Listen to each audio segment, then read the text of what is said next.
দাবা খেলায় অনবদ্য দক্ষতা বদলে দিয়েছে উগান্ডার কিশোরী ফিওনা মোতেসের জীবন। ফিওনার গল্প নিয়ে ডিজনির নতুন চলচ্চিত্র দ্য কুইন অফ কাটওয়ে। আফ্রিকান কিশোরীর জীবনচিত্র উদ্বুদ্ধ করছে সারা বিশ্বের কিশোর তরুণদের।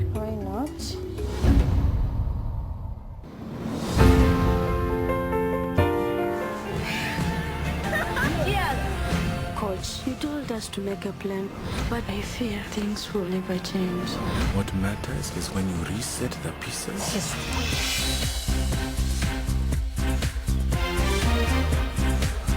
এই 1 ঘন্টা আপনাদের সঙ্গে আছে আমি খালেদ মহিউদ্দিন। সবশেষে খবর, আলোচনা, বিশ্লেষণ নিয়ে থাকছি আমি কাজী মহুয়া এবং খেলার আনন্দ হতাশার খবর নিয়ে থাকছে আমি অনুপম দে। তবে আগে জানিয়ে দিচ্ছি শিরোনাম।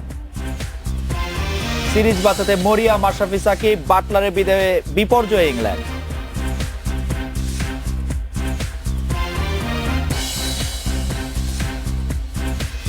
বিদেশি অনুদান নিয়ন্ত্রণ আইনে টিআইবি সহ 18 এনজিওর আপত্তি, চূড়ান্ত অনুমোদন না দেওয়ার আহ্বান।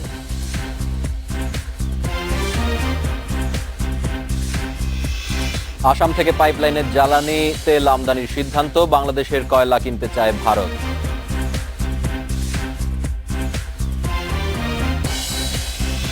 আজ রাত 9টায় বাংলাদেশে মতামত পাঠানোর বিষয়ে সৃজনশীল প্রশ্নে অনর সরকার মতামত পাঠাতে পারেন এসএমএস অথবা ফেসবুকে। আপনাদের মতামত জানিয়ে দিচ্ছি সংবাদের পরের অংশে। এদিকে মিরপুরে সিরিজ বাঁচানো ম্যাচে বাংলাদেশের দেয়া 239 রানের টার্গেটে ব্যাট করছে ইংল্যান্ড। শেষ খবর পর্যন্ত তাদের সংগ্রহ 7 উইকেটে 131 run. Jason Roy, James Vince এবং বেন স্টোকসকে ফেরান মাশরাফি, বেন ডাকেটকে ফিরিয়েছেন সাকিব। জশ বাটলার ও জনি ব্যারিস্টার 79 রানের জুটি ভাঙেন তাসকিন। 57 রানে করা বাটলারকে ফিরিয়ে জয়ের সম্ভাবনা উজ্জ্বল করেন তাসকিন। এর আগে টপ অর্ডারের ব্যর্থতার পর মাহমুদুল্লাহর 50 ও লোয়ার মিডল অর্ডারে মাশরাফি, নাসির ও মোসাদ্দেকের দৃঢ়তায় 238-এ পৌঁছায় টাইগারদের score. Oh, that's gone straight up in the air. It's an edge. Can he get it? Good catch. Bangladesh England ম্যাচের বিষয়ে আরো খবর জানতে মিরপুর থেকে যোগ দিচ্ছেন ক্রীড়া সম্পাদক রুবায়েদ ইফতেখার। রুবায়েদ, আমি আপনার কাছ থেকে যেটি জানতে চাইবো সেটি হচ্ছে যে নাসির বল করতে এসেছেন এই মাঝখানে, ইনিংসের মাঝখানের ওভারগুলি সম্পর্কে আপনি বলছিলেন যে মাঝখানের ওভারগুলি আসলে নির্ধারণ করে দিবে যে বাংলাদেশ ইংল্যান্ডের ম্যাচে কে কি করছেন। এখন পর্যন্ত কি মনে হচ্ছে আপনার 131 7 উইকেটে? এখন আর খালেদ আসলে ম্যাচটা ইংল্যান্ডের ধরাছোঁয়ার বাইরে চলে গেছে। এখান থেকে যদি কোনোভাবে ইংল্যান্ড ম্যাচ বের করে ফেলে তাহলে ক্রিস ওকসকে একটা অতিমানবীয় কিছু করে দেখাতে হবে। সেটার সম্ভাবনা একেবারেই কম। আমার ধারণা কিছুক্ষণ পরই মাশরাফি মুর্তজা তার সেরা অস্ত্র সাকিব আল হাসানকে ফিরিয়ে আনবেন। কিন্তু রুবায়েদ, আপনি ক্রিস ওকস এবং আদিল রশিদের কথা বলছেন যে অতিমানবীয় কিছু করে দেখাতে হবে, কিন্তু তাদের দুজনেরই হাইয়েস্ট স্কোর আছে 50-এর উপরে। ওকসের 95, আদিল রশিদের 65। তারা তো ব্যাট করতে জানেন, রান বাকি আছে 100-র কিছু কাছাকাছি। একটি ভালো ইনিংসই তো আসলে খেলাটি ঘুরিয়ে দিতে পারে। খালেদ, ইংল্যান্ডের কিন্তু 1 থেকে 5 নম্বর পর্যন্ত যারা ব্যাটসম্যান ছিলেন তারা এই দুজনের থেকেও ভালো ব্যাট করতে জানতেন, কিন্তু আসলে আজকের পিচটা নিয়ে বলতে হচ্ছে এবং বাংলাদেশের বোলিং পারফরমেন্সটাকে আমি 10-এ 8 মার্ক দেবো ডেফিনেটলি। কারণ আমি যেটা বলেছিলাম যে মাশরাফি এবং সাকিবের সাপোর্টিং হ্যান্ড, আমি বারবার এই কথাটা বলছিলাম যে তাদের ভূমিকাটা আজকে ম্যাচে থাকবে সব থেকে মুখ্য, এবং সেটাই কিন্তু হয়েছে। তাসকিন অসাধারণ বল করেছেন সেকেন্ড স্পেলে এসে, এবং তিনি কিন্তু যে 2টো উইকেট নিয়েছেন সেটা দুটোই ছিল শিয়ার পেস, তার কিন্তু গতি তিনি কমাননি। উইকেটের ভ্যারিয়েশন দেখে কিন্তু উইকেট ড্যাম্প ছিল, উইকেট সগি ছিল, সেটা থেকেও কিন্তু তিনি তার গতি কমাননি। একই গতিতে 85 প্লাস। রুবায়েদ, এরই মাঝে আরেকটি উইকেটের পতন হয়েছে তাসকিনের বলে আমরা দেখতে পাচ্ছিলাম। 8ম উইকেটের পতন হয়েছে। যাই হোক, আপনি আমাদের সাথে থাকুন, আমরা পরবর্তী খবরগুলো আবারও নিশ্চয়ই আপনার কাছ থেকে জানবো। অন্যান্য কিছু খবর জানিয়ে দিচ্ছি। সংসদে পাস হওয়া বৈদেশিক অনুদান রেগুলেশন বিলের সমালোচনা করেছে টিআইবি সহ 18টি বেসরকারি উন্নয়ন সংস্থা। এটি অনুমোদন না করতে রাষ্ট্রপতির প্রতি আহ্বানও জানিয়েছেন তারা। সংস্থাগুলোর অভিযোগ, আইনটি কার্যকর হলে এনজিওর কাজের স্বাধীনতা ক্ষুণ্ণ হবে। এনজিও ব্যুরোর ব্যর্থতার কারণেই কিছু নাম সর্বস্ব এনজিও দেশে জঙ্গি অর্থায়ন করছে বলেও অভিযোগ তাদের। সাংবিধানিক প্রতিষ্ঠান সম্পর্কে বিদ্বেষমূলক বক্তব্য দিলে বেসরকারি উন্নয়ন সংস্থা বা এনজিও নিবন্ধন বাতিলের বিধান রেখে বুধবার সংসদে পাশ হয় বৈদেশিক অনুদান রেগুলেশন বিল 2016। নতুন সন্ত্রাস বিরোধী আইনে নিষিদ্ধ অথবা তালিকাভুক্ত ব্যক্তি বা প্রতিষ্ঠানের বৈদেশিক অনুদানও নিতে পারবে না এনজিওগুলো। তবে নতুন এ আইনের বিরোধিতা করেছে বিভিন্ন বেসরকারি উন্নয়ন সংস্থা।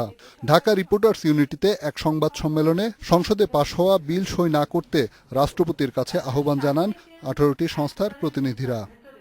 কাজ করছে সেটা হলো যে সংস্থায় যখন আছেন বেসরকারি সংস্থায় তার বাহিরে তার নিজস্ব ব্যক্তি হিসাবে সে যদি এই ধরনের কাজ করে থাকে আমরা প্রত্যেকে এটার ব্যাপারে খুবই সচেতন। সন্ত্রাস, নারী পাচার এগুলোর বিষয়ে এনজিও অ্যাফেয়ার্স ব্যুরোর কোনো ম্যান্ডেট নেই।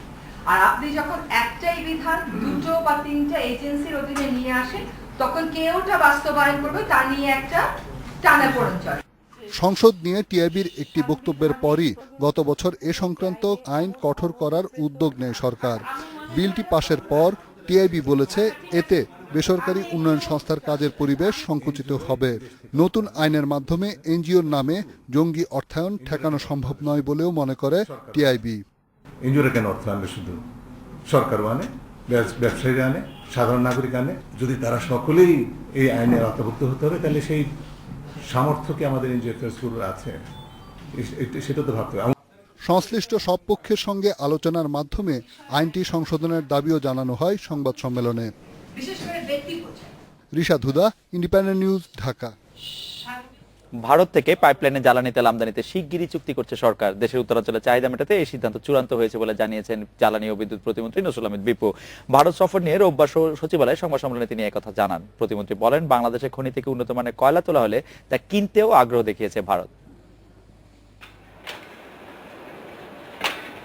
চট্টগ্রাম বন্দর থেকে দেশের উত্তরাঞ্চলে জ্বালানি তেল পরিবহনে বাড়তি খরচ করতে হয় সরকারকে।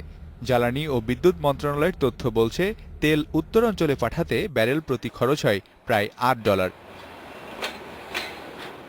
এ অবস্থায় ভারতের আসামের নুমালীগড় থেকে পাইপ লাইনে উত্তরাঞ্চলে জ্বালানি তেল আনার পরিকল্পনা চূড়ান্ত করেছে সরকার। বহুদিন যাবৎ আলোচনা চলছিল, এটা একটা সমঝোতা চলে আসছে। এক কথায় বলা হয়েছে যে ভারতের নুমালীগড় যে রিফাইনারি তারা নিজেরা পাইপলাইন খরচ বহন করবেন, তারা নিজেরা ইনভেস্টমেন্ট করবেন, আমরা কেবল তেলটি কিনব। প্রতিমন্ত্রী জানান, ভুটান থেকে বিদ্যুৎ আমদানির বিষয়টিও চূড়ান্ত হয়েছে। ভারতের সঞ্চালন লাইন ব্যবহার করে এই বিদ্যুৎ আনা হবে। আশার কথা শোনান দেশের কয়লা নিয়েও। আমাদের যে কয়লা আছে খুবই উন্নত মানের কয়লা। ভারত আশা করছেন যদি আমাদের এই কোল উত্তোলন করা যায়, যদি সম্ভব হয়, ভারতও তারা এই কোল কিনতে ইন্টারেস্টেড। আমাদের টুঙ্গিপাড়ার পৌরসভার রাস্তায় এলইডি লাইটিং এর জন্য ভারতের সঙ্গে পরীক্ষামূলক প্রকল্পের চুক্তি হয়েছে বলেও জানান প্রতিমন্ত্রী। Mizanur Rahman, independent News, Dhaka. রাজধানীর আজিমপুর থেকে গ্রেপ্তার 3 নারী জঙ্গির 7 দিনের রিমান্ড মঞ্জুর করেছে আদালত। ঢাকা মহানগর হাকিম মোহাম্মদ নূর নবী এই রিমান্ড মঞ্জুর করেন। দুপুরে 3 নারী জঙ্গিকে আদালতে নিয়ে 10 দিন করে রিমান্ড চেয়েছিল পুলিশ। এর আগে শনিবার ঢাকা মেডিকেল কলেজ হাসপাতালে চিকিৎসাধীন ওই 3 নারী জঙ্গিকে পুলিশ তাদের হেফাজতে নেয়।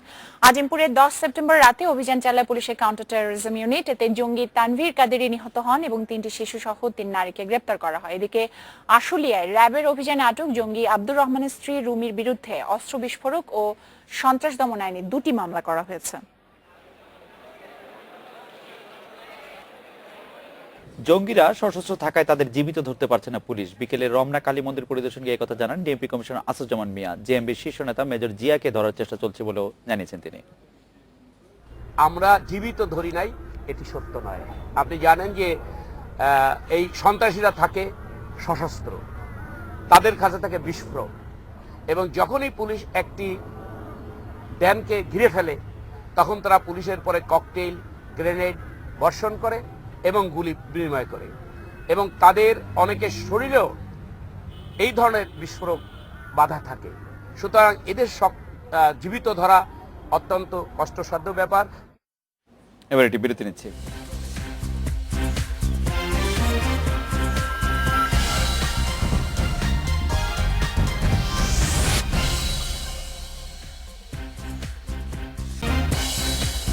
নয়টা 16 মিনিটে ফিরে এলাম রাত 9টায় বাংলাদেশে। টাঙ্গাইলের মুক্তিযোদ্ধা ফারুক হত্যা মামলায় সংসদ সদস্য আমানুর রহমান রানার জামিন আবেদন নাকচ করে দিয়েছে হাইকোর্ট। বিচারপতি আবু জাফর সিদ্দিকী ও বিচারপতি খিজির আহমেদ চৌধুরীর বেঞ্চ উত্থাপিত হয়নি মর্মে জামিন আবেদনটি খারিজ করে দেয়। এর আগে 2বার নিম্ন আদালতে জামিন আবেদন খারিজ হওয়ার পর হাইকোর্টে আবেদন করেন সংসদ সদস্য রানা। গত 18 সেপ্টেম্বর তিনি আদালতে আত্মসমর্পণ করেন। এরপর তাকে কারাগারে পাঠায় আদালত। আওয়ামী লীগের এই সংসদ সদস্য কাশিমপুর কারাগারে আছেন। 2013 সালে 18 জানুয়ারি আওয়ামী লীগের টাঙ্গাইল জেলা কমিটির সদস্য ফারুক আহমেদকে গুলি করে হত্যা করা হয়। ছাত্রলীগ নেতা বদরুলের হামলায় আহত কলেজ ছাত্রী খাদিজা বেগমের অবস্থার আরো কিছুটা উন্নতি হয়েছে বলে জানিয়েছেন চিকিৎসকেরা। রাজধানীর স্কয়ার হাসপাতালে নিবিড় পর্যবেক্ষণে থাকা খাদিজার স্বাভাবিক চেতনা না থাকলেও তিনি এখন ব্যথা অনুভব করছেন, হাত এবং পা নাড়ানোর চেষ্টা করছেন বলেও জানিয়েছেন চিকিৎসকেরা। তবে খাদিজা কতটা স্বাভাবিক জীবনে ফিরতে পারবেন তা নিশ্চিত হতে আরো 2 থেকে 3 সপ্তাহ সময় লাগবে। সিলেট সরকারি মহিলা কলেজের স্নাতক দ্বিতীয় বর্ষের ছাত্রী খাদিজাকে গত 3 অক্টোবর কুপিয়ে জখম করেন ছাত্রলীগ নেতা বদরুল। পরে তাকে সিলেট থেকে রাজধানীর স্কয়ার হাসপাতালে আনা হয়। এই ঘটনায় গ্রেপ্তার বদরুল কারাগারে রয়েছেন। খেলাধুলার খবর জানাতে অনুপম আমাদের সঙ্গে আছেন। খালেদ, আজকে বেশ কিছু খেলার খবর আছে, কিন্তু এই খবরগুলো আসলে বাংলাদেশ যদি জিততে পারে তাহলে খুবই পাঞ্চে লাগবে এবং জয়ের কাছাকাছি আছে বলা যায়, কারণ 138 উইকেটে 31 ওভারের খেলা শেষ হয়েছে এবং এই মুহূর্তে আদিল রশিদ ছাড়া আর কাউকে ব্যাটিং করার মতো আমি দেখছি না। আদিল রশিদও ব্যাটিং করার মতো খুব একটা পাচ্ছেন না অবশ্য। দেখা যাক, আমরা সেই অপেক্ষায় আছি কি হয়। এবং আরো কিছু খবর আছে, সেই খবরগুলো জানিয়ে দিব, তবে একটা ছোট্ট বিরতি নিয়ে আসছি, ফিরে এসে যা জানাবো। আন্তর্জাতিক হ্যান্ডবলে শ্রীলঙ্কাকে হারিয়ে বাংলাদেশের নারীদের শুভ সূচনা, হারে শুরু যুবাদের।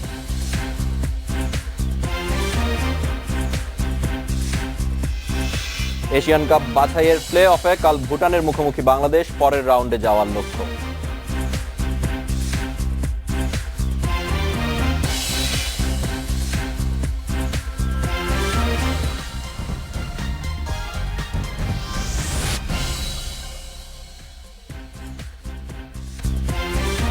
রাত 9:25 ফিরে এলাম রাত 9টা বাংলাদেশে। মিরপুরে সিরিজ বাঁচানোর ম্যাচে বাংলাদেশের দেয়া 239 রানের টার্গেটে ব্যাট করছে ইংল্যান্ড। শেষ খবর পর্যন্ত তাদের সংগ্রহ 8 উইকেটে 141 রান। শুরুতে জেসন রয়, জেমস ভিন্স এবং বেন স্টোকসকে ফেরান মাশরাফি, বেন ডাকেটকে ফিরিয়েছেন সাকিব। জশ বাটলার ও জনি বেয়ারস্টোর 79 রানের জুটি ভাঙেন তাসকিন। 57 রান করা বাটলার ও ক্রিস ওকসকে ফিরিয়ে জয়ের সম্ভাবনা উজ্জ্বল করেন তাসকিন। এর আগে টপ অর্ডারের ব্যর্থতার পর মাহমুদুল্লাহর 50 ও লোয়ার মিডল অর্ডারে মাশরাফি, নাসির ও মুসাদ্দেকের দৃঢ়তায় 238-এ পৌঁছায় টাইগারদের স্কোর।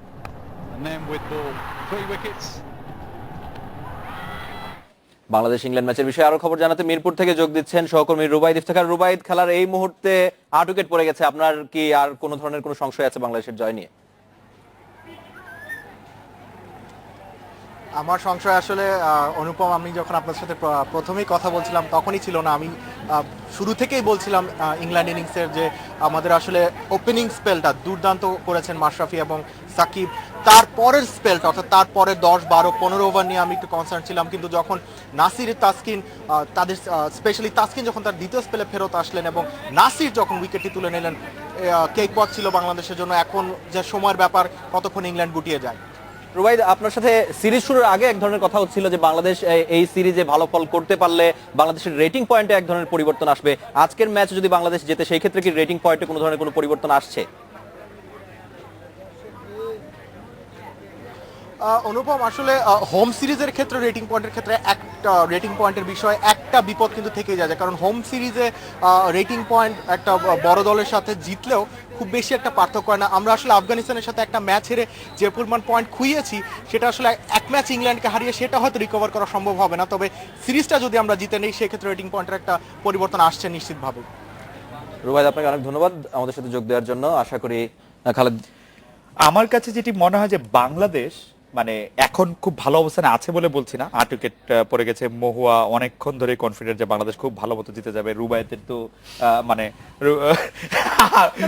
বললে আমার একটু অবশ্য চিন্তা হয়, উনি সবাই যেটা বলেন উল্টাটা হয়, মানে অনেক আগে থেকে টেনশন হয়। কিন্তু আমি যেটি খেয়াল করছিলাম যে পুরো ক্রিকেট দুনিয়ায় বাংলাদেশের একটি জায়গা কিন্তু হচ্ছে যে যাদের সাথে খেলা হলে বা যারা খেললে পুরো ম্যাচটি খুব তাতানো অবস্থা থাকে, দর্শকদের জন্য একটি ম্যাচ হয়। আপনি দেখেন বাংলাদেশের সাথে যখন ইন্ডিয়ার ম্যাচ হয়, বাংলাদেশের সাথে যখন পাকিস্তানের ম্যাচ হয়, এমনকি বাংলাদেশের সাথে যখন আজকে ইংল্যান্ডের ম্যাচ হচ্ছে, খুবই জমজমাট লড়াই হচ্ছে এবং খুবই দর্শকদের প্রাণ থাকছে। বিশেষ করে একটু উদযাপন করছে দর্শকরা, সেটি একটু দৃষ্টিকটু।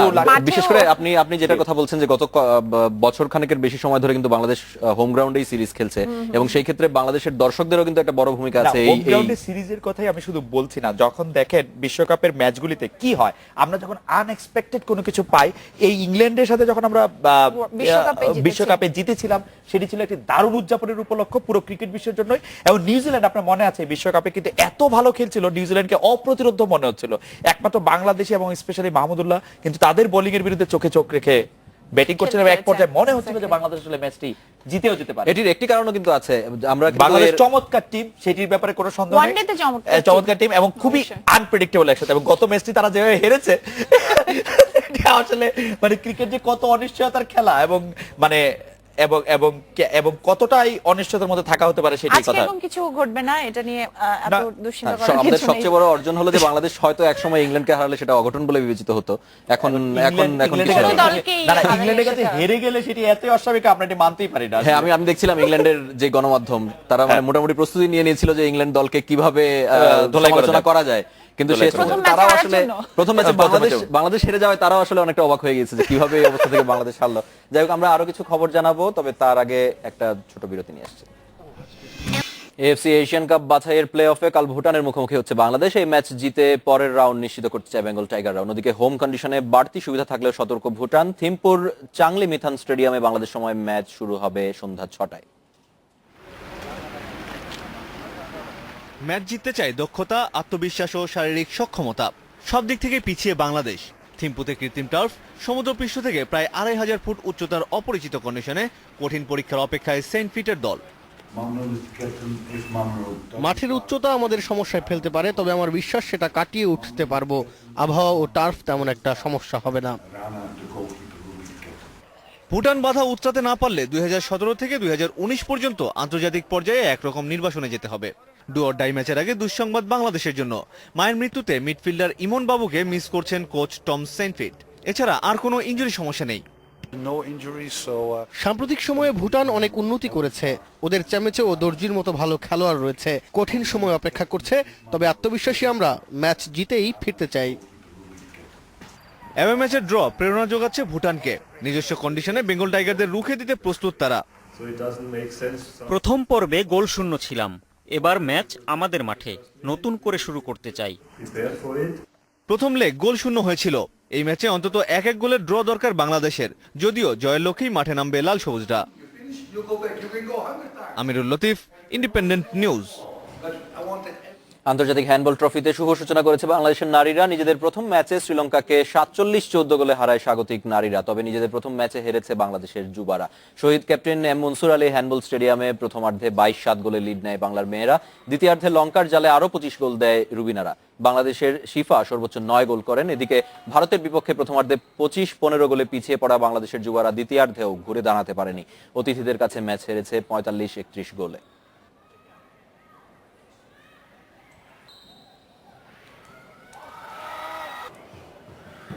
খেলাধুলার খবর এই ছিল আমার কাছে। আরো কিছু খবর জানবো খালেদ মোহার কাছ থেকে।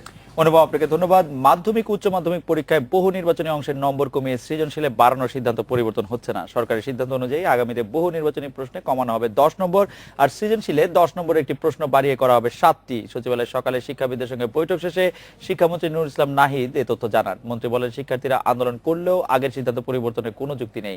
তিনি জানান, এখন থেকে বহু নির্বাচনী OMR শিট ও সৃজনশীল উত্তরপত্র পরীক্ষা শুরুর 15 মিনিট আগে সরবরাহ করা হবে। গত 18 সেপ্টেম্বর 6টির বদলে 7টি সৃজনশীল প্রশ্নোত্তরের নিয়ম করে 2017 সালের SSC, দাখিল, HSC ও আলিম পরীক্ষার সময় বিন্যাস করে সরকার। এই সিদ্ধান্ত বাতিলের দাবিতে রাজধানী সহ দেশের বিভিন্ন জায়গায় আন্দোলন করছে স্কুল কলেজের শিক্ষার্থীরা।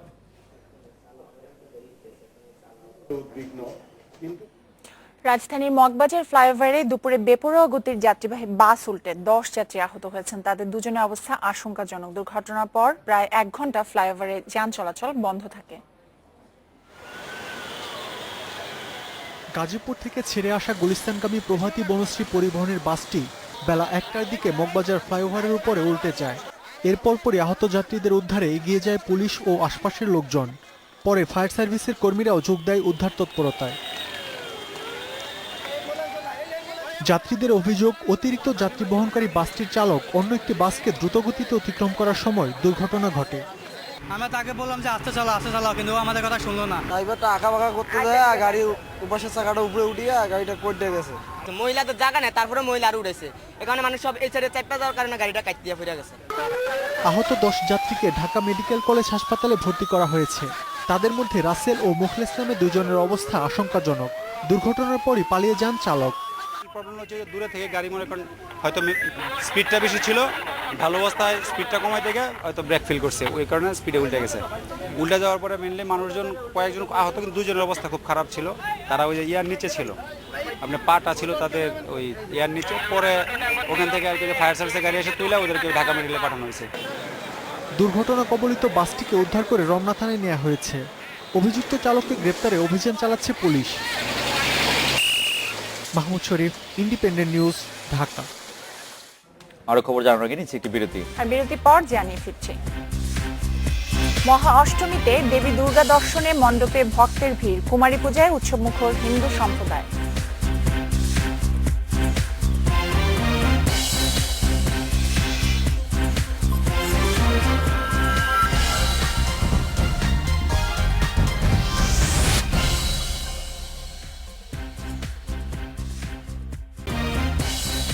রাত 9:42 আমরা ফিরে এলাম। শারদীয় দুর্গোৎসবের মহা অষ্টমী আজ। রাজধানী সহ সারা দেশের মণ্ডপে মণ্ডপে দেবী দর্শনে ভিড় করছেন ভক্তরা। ভোরে হয়েছে মহা অষ্টমী পূজা আর সন্ধ্যায় সন্ধি পূজা। দুর্গাপূজার সবচেয়ে উৎসবমুখর এই দিনে রাজধানীর বিভিন্ন মণ্ডপে ঢল নেমেছে সনাতন ধর্মের অনুসারীদের। ঢাক ঢোলের বাদ্যের মাঝে চলছে দেবীর বন্দনা। বর্ণিল আলোকসজ্জা করা হয়েছে বিভিন্ন মণ্ডপে। 5 দিনের এই উৎসব বিজয়া দশমীর মধ্য দিয়ে শেষ হবে মঙ্গলবার। পঞ্জিকা অনুসারে দেবী দুর্গা এবার পৃথিবীতে এসেছেন ঘোড়ায় চড়ে, বিদায়ও নেবেন ঘোড়ায় চড়ে। দুর্গাপূজার মহা অষ্টমীর সবচেয়ে বড় আয়োজন কুমারী পূজা হয়েছে দেশের বিভিন্ন জায়গায়। ঢাকার সবচেয়ে বড় আয়োজন ছিল রামকৃষ্ণ মিশন মণ্ডপে। নারায়ণগঞ্জের মেয়ে সর্বাণী ভট্টাচার্যকে এবার বানানো হয়েছে কুমারী মা।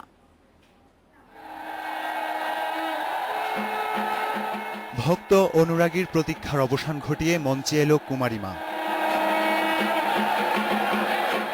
জীবন্ত প্রতিমা দর্শনে উন্মুখ হাজারো ভক্ত। দুর্গা মা যেমন অসুরকে বিনাশ করে দুর্গতি নাশ করে একটা জয়ী শক্তি নিয়ে মর্তে এসেছেন, সেই শক্তি যাতে আমাদের সবার মধ্যে সঞ্চারিত হয়, আমরা সকল কাজে জয়ী হই, সেই মঙ্গল কামনায় আমরা এখানে এসেছি আজ। দেবী সরাসরি আমাদের মধ্যে আসেন কুমারীর মাধ্যমে, এবং মাকে আমরা এখানে সরাসরি দর্শন লাভ করি এই জন্য যে মা আমাদেরকে আশীর্বাদ দেন। এক হাত উঁচিয়ে আরেক হাতে পদ্মনী স্থির কুমারী। শুরু হয় মহা অষ্টমীর মূল আকর্ষণ কুমারী পূজা।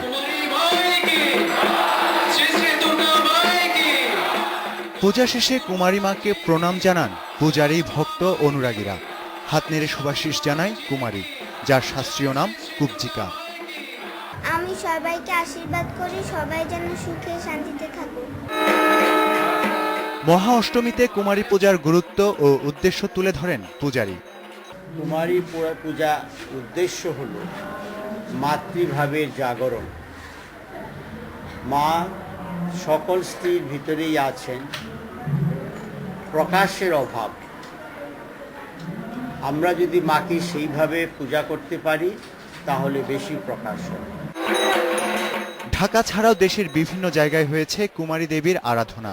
এ উপলক্ষে চট্টগ্রাম, হবিগঞ্জ, বাগেরহাট, নেত্রকোনা সহ বিভিন্ন জেলায় ছিল ভক্তদের বিপুল উচ্ছ্বাস। তানজির মেহেদি, ইন্ডিপেন্ডেন্ট নিউজ, ঢাকা। সৃজনশীল প্রশ্নে অন্য সরকার এ বিষয়ে আপনাদের মতামত জানতে চেয়েছিলাম আমরা। আশরাফুল বলছেন, বর্তমান সময়ে সৃজনশীলের নামে যে সমস্ত বিষয় অন্তর্ভুক্ত হয়েছে তাতে করে শিক্ষা ব্যবস্থা। ঢাকা। সৃজনশীল প্রশ্নে অন্য সরকার এ বিষয়ে আপনাদের মতামত জানতে চেয়েছিলাম আমরা। আশরাফুল বলছেন, বর্তমান সময়ে সৃজনশীলের নামে যে সমস্ত বিষয় অন্তর্ভুক্ত হয়েছে তাতে করে শিক্ষা ব্যবস্থা আজ পুরোপুরি ধ্বংসের পথে। রাফসান বলছেন, যেখানে 6টা প্রশ্ন উত্তর লেখা দায় সেখানে 7টা লিখবো কিভাবে। রবিউল বলছেন, এই বিষয়টি চালু করার আগে এক্সপেরিমেন্ট করা দরকার ছিল। এবং কাঞ্চল বলছেন, ভালো সিদ্ধান্ত, সরকারের অনড় থাকা উচিত এ বিষয়ে। মেহেদি বলছেন, আমরা মানুষ, রোবট নয়। 7টা সৃজনশীল লেখা মুখের কথা না। রুমি বলছেন, জাতিকে অতিরিক্ত শিক্ষিত করতে যে পদক্ষেপ নেওয়া হচ্ছে এতে শিক্ষার প্রতি অনীহা দেখা যাচ্ছে শিক্ষার্থীদের। সেমি বলছেন, সৃজনশীল প্রশ্ন 7টা হোক, সেটা আমরা চাই না। লামিয়া বলছেন, যথাযথ মেধা যাচাইয়ের এমন উদ্যোগ নেওয়া উচিত সরকারের। আয়ার বলছেন, সৃজনশীল প্রশ্ন আরো সহজ ও শিক্ষার্থী বান্ধব হওয়া উচিত। সামিয়া বলছেন, সৃজনশীল ছাত্রছাত্রীদের মেধা ধ্বংস করছে, এই নিয়ম বন্ধ করা হোক। সৃজনশীল প্রশ্ন নিয়ে আসলে নানা ধরনের মন্তব্য পাওয়া যাচ্ছে। সৃজনশীল প্রশ্ন ভালো কি খারাপ, সৃজনশীল প্রশ্নের মধ্যে আসলে সৃজনশীল হচ্ছে কিনা সেটি। কিন্তু সৃজনশীল প্রশ্ন যখন চালু করা হলো তখন সরকার বা যারা সৃজনশীল প্রশ্ন চালু করেছিলেন সেই সংশ্লিষ্ট মন্ত্রণালয়ের পক্ষ থেকে বিশেষজ্ঞরা বলছিলেন যে পরীক্ষা নিয়ে ছাত্রছাত্রীদের যে ভীতি থাকে এই সৃজনশীল পদ্ধতি প্রবর্তন করার পর সেটি আর থাকবে না। ছাত্রছাত্রীরা নাকি মহা উৎসাহে, অনেক উদ্দীপনা নিয়ে, অনেক ভালো লাগা নিয়ে পরীক্ষা দেবেন। সেটি আমার কখনোই বিশ্বাস হয়নি। এইটি আরো বোঝা যাচ্ছে যে মাত্র 10 নাম্বার বাড়ানো হয়েছে, যেটা আপনারা এটি এমসিকিউ না দিয়ে এমসিকিউ না দিয়ে আপনারা সৃজনশীল দিবেন, এতে করে আন্দোলন হচ্ছে, সংগ্রাম হচ্ছে, যারা 2 মাস পরে পরীক্ষা দিবে তারা গিয়ে রাস্তা দেখা যাচ্ছে। মানে শ্রেণীকক্ষে শিক্ষার দানটা যেভাবে হয় সেটা কতটা, এবং আমরা বাসায়ও কতটা তৈরি করি আমাদের সন্তানদেরকে, ছেলে মেয়েদেরকে সৃজনশীলের, কারণ যখন সৃজনশীল পরীক্ষার পদ্ধতিটা চালু করা হয়েছিল তখন কিন্তু এক ধরনের কথা বলা হয়েছিল যে গাইড বই বা নোট বইয়ের উপর যে নির্ভরশীলতা সেটি কমবে, কিন্তু এখন কিন্তু বাজারে সৃজনশীল বইয়ের, সৃজনশীল গাইড বই সবকিছু কিন্তু পাওয়া যায়। শুধু বাজারে না তো, আপনি দেখবেন প্রতিটি প্রথম শ্রেণীর দৈনিকে যারা শীর্ষ দৈনিক তারা প্রতি সপ্তাহে নিয়ম করে সাজেশন দেন, সৃজনশীল প্রশ্নপত্র কেমন হতে পারে সেটির একটি মানে নমুনা সামনে দেন। এবং সৃজনশীল প্রশ্নপত্রে আসলে শিক্ষার্থীদের চেয়ে বেশি পরীক্ষা হয়ে গেছে হচ্ছে যারা গাইড বই বাইর করেন এবং যারা বাবা মা। এখানে আমাদের রবিউল যে বলছিলেন যে বিষয়টি চালুর আগে এক্সপেরিমেন্ট করা দরকার ছিল, কিন্তু আমি আমার অভিজ্ঞতা থেকে বলতে চাই যে আসলে এক্সপেরিমেন্ট করা হচ্ছে এবং এখন যেটি চলছে সেটি আসলে এক্সপেরিমেন্ট, সেটি আসলে এক্সপেরিমেন্ট। এবং সেই এক্সপেরিমেন্টে আমি যতদিন পরে এসেছি আমার কিন্তু নিজেকে গিনিপিগ ছাড়া আর কিছু মনে হয়নি, যে হঠাৎ করে কারো একটা কিছু মনে হয়েছে যেটা করলে কিভাবে কেমন হয়। সৃজনশীল যুগের না, আমি ছিলাম গ্রেডিং এর প্রথম ব্যাচ, এবং সেটিও কিন্তু আমরা পরীক্ষার মাত্র 1 মাস আগে জানতে পেরেছি, এবং পরীক্ষার রেজাল্ট আউট হওয়ার পরে কিন্তু আমাদের শিক্ষক যারা ছিলেন তারাও বলতে পারছিলেন না যে আমাদের রেজাল্টটা কি, মানে ভালো হয়েছে না খারাপ, ভালো না খারাপ, ভালো না খারাপ হয়েছে। যাই হোক,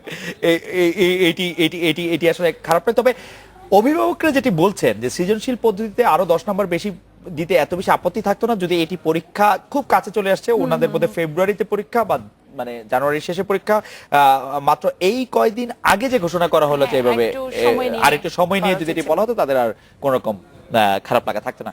যাই হোক, দখল আর দূষণের শিকার রাজধানী 4 নদী, এসব প্রতিরোধে প্রযুক্তির অভাব ও লোকবল সংকটকে দায়ী করছে কর্তৃপক্ষ। তবে নৌবাহিনীর সহায়তায় পরিস্থিতি পরিবর্তনের উদ্যোগ নিচ্ছে সরকার। রোববার বুড়িগঙ্গা তুরাগ বালু নদী পরিদর্শন শেষে এই কথা জানিয়েছেন নৌমন্ত্রী। বুড়িগঙ্গা, শীতলক্ষা, বালু আর তুরাগ 3 দশকে দখল হয়েছে এই 4 নদীর প্রায় 250 একর জমি। আর বুড়িগঙ্গার তলে জমেছে প্রায় 13 ফুট পলিথিন ও আবর্জনা। 10 বছর আগে নদীর ম্যাপের সাথে মিলছে না বর্তমান অবস্থা। কামরাঙ্গীর চর থেকে বসিলা পর্যন্ত বুড়িগঙ্গার প্রায় 100 একর জমি দখল করে নির্মাণ করা হচ্ছে ইটভাটা আর আবাসন প্রকল্প। একই চিত্র বাবুবাজার হয়ে ঢাকা উদ্যান, কাউন্দিয়ার চর ও সিন্নির টেক সহ আশুলিয়ার বয়ে চলা তুরাগ নদীর। আব্দুল্লাপুর থেকে গাবতলী পর্যন্ত তুরাগের অন্তত 120 একর জমি দখল হয়ে গেছে। মাননীয় মন্ত্রীকে আমি অনুরোধ করব, টাস্ক ফোর্সের মিটিংয়ে অনুরোধ করব, এই 180 ফিট নদীকে এটাকে বর্ধিত করে 400-500 ফিট করা উচিত। অবশেষে নদী রক্ষায় মনোযোগী হয়েছে সরকার। রোববার নদী পরিদর্শনে যান 2 মন্ত্রী, জানান দখল ও দূষণ রোধে দ্রুতই ব্যবস্থা নেওয়া হচ্ছে। যে কার্যক্রম সেটা নৌবাহিনীকে দিতে হবে, কারণ তাদের মানে ম্যান পাওয়ার আছে, তাদের অনেক প্ল্যানিং আছে, তাদের পক্ষে সম্ভব এটা করা, এবং আমাদের সেই ধরনের ম্যান পাওয়ার বা আমাদের এখানে সমন্বয় সাধনের বিষয়টি আমাদের খুবই দুর্বল। এর আগে 6000 পিলার বসিয়ে নদীর সীমানা নির্ধারণ করে নৌ মন্ত্রণালয়। এর প্রায় অর্ধেকই ভুল সীমানায় বসানোর অভিযোগ ওঠে। সঠিক সীমানা চিহ্নিত করে আবারও পিলার বসানোর কথা জানান নৌমন্ত্রী। Shahriar Anirban, Independent News, Dhaka. উগান্ডার কিশোরী দাবারু ফিওনা মুতেসির গল্প অবলম্বনে মুক্তি পেয়েছে ডিজনি স্টুডিও ছবি কুইন অফ কাটোয়ে। কাম্পালায় ছবির প্রিমিয়ারে উপস্থিত ছিলেন সিনেমার কলাকুশলীরা। ডিজনি চাইছে তাদের প্রচেষ্টার মাধ্যমে অসম সাহসী কিশোরীর কাহিনী জানবে গোটা বিশ্ব।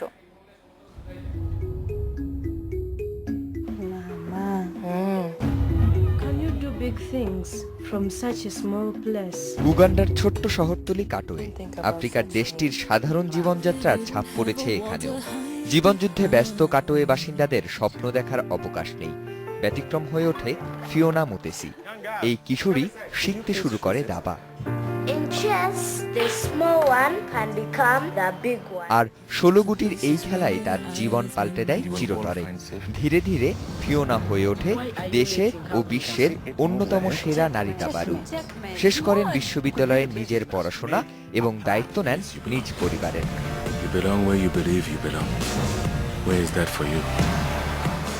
ফিওনার গল্প নিয়েই ডিজনি বানিয়েছে সিনেমা দ্য কুইন অফ কাটোয়ে। বিখ্যাত এই আফ্রিকান কিশোরীর জীবনচিত্র বানাতে গিয়ে আমেরিকান স্টুডিওর চেষ্টা ছিল যতটুকু সম্ভব বাস্তবধর্মী করে তোলা। ফিওনার গল্প বলতে গিয়ে উঠে আসে তার দাবা প্রশিক্ষক রবার্ট ক্যাথেন্ডের কথা।